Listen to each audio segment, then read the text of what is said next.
Good morning to all traders and welcome to this Friday's market insights video provided to you by Orbex.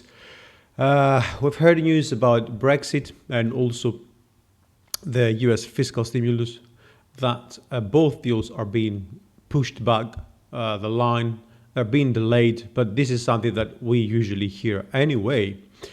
It looks like though this is a case where these back and forth between senators and between the EU and the UK, it's suggesting that we are going to get deals on both fronts, right?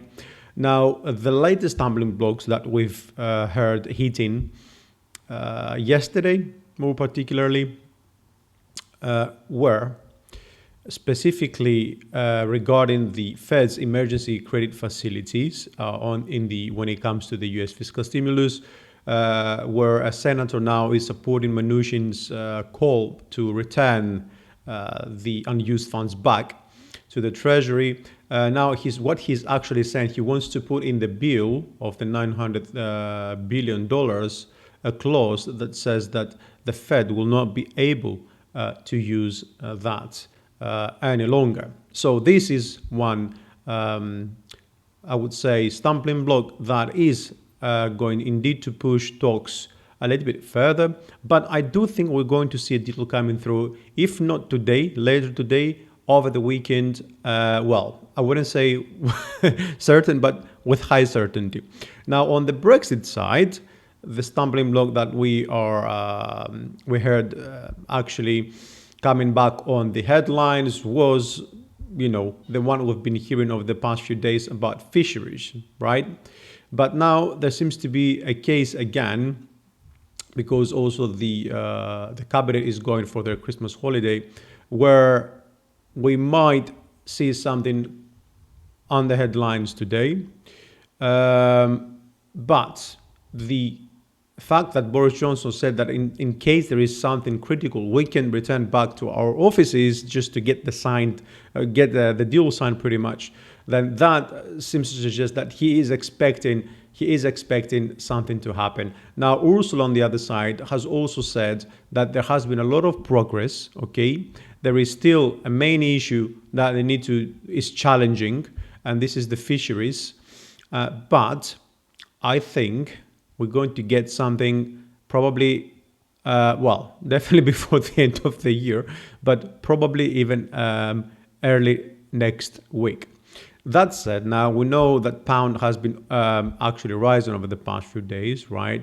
But we know that this is was also mainly by driver. That was the weaker dollar, because everything goes up against the dollar. So today on the minus, we're going to have a quick look on the GBPJPY. Then we're going to look at EURJPY as well, right? And last, a dollar against the Chinese yuan. Now, over onto the charts. X and Y, yes, for Y of 4, which means we are in a 1, 2, 3, 4, yeah, and we're gonna get 5. So right now we are in wave 4. This wave 4 to me is like a W, X and Y, okay? So we've done X and we are heading up for Y, okay? So Y in the primary degree is also W, X and Y, right?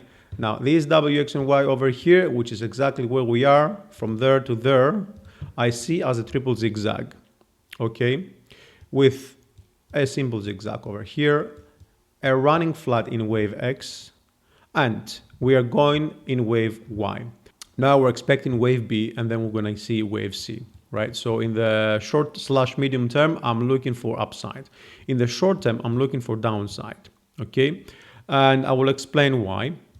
Because I see this as a triangle in wave B, okay? With wave A, B, C, D, and E expected. Now, it could be, of course, the case that this is not the case, right? And what we would actually have instead, or perhaps, is that this is an ABC for wave 1. This is a wave 2. We're going to get a 3, a 4, and a 5. And this is going to be some sort of like leading diagonal that is going to be in wave A. Yes, so we wouldn't have A here, we would have A here. That scenario would give us a B and then a C. That would be appropriate to also terminate this in a double zigzag scenario around 156. If this scenario prevails, as an impulse on the downside with 5 wave down here, then it means we're going to break below 122.65 because this is the low of wave 3. Okay.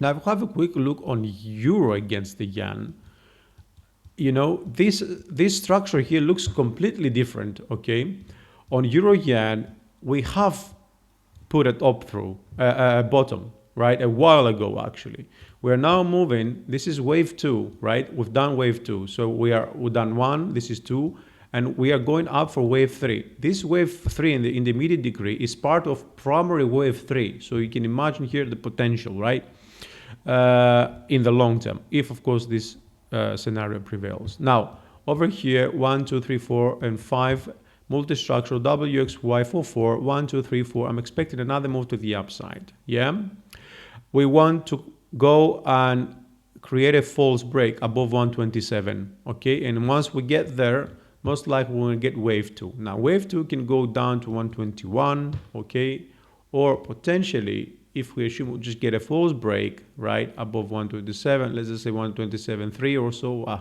let's do 5. Well, we can go down to the 120, okay, or to 122.50 or 119 even, okay? And that would be a case where I will be then looking to find any signals for more upside in impulse wave 3, right?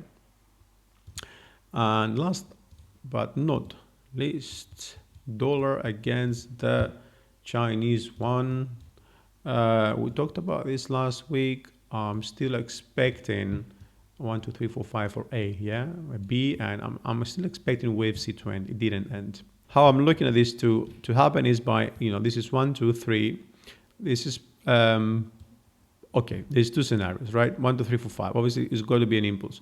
You see 1, 2 is not really working out well because this is not an impulse. It's not a wave 3. Okay, so what I'm thinking is this. This is 1, 2, 3 for 1. Yeah, 1, 2, 3 for 3. We're going to get a 4, then we're going to get a 5. And this is going to be an ending diagonal, either corrective or impulsive. It can be either in this case, but I'm just calling it a corrective because I do not like this as an impulse as much. Do not forget, is Friday is the end of the week. We might see some good flows coming through or some profits taken out since we're actually in the UK as well. We're heading into the holiday season. Okay, thank you for watching. We'll see again on Monday.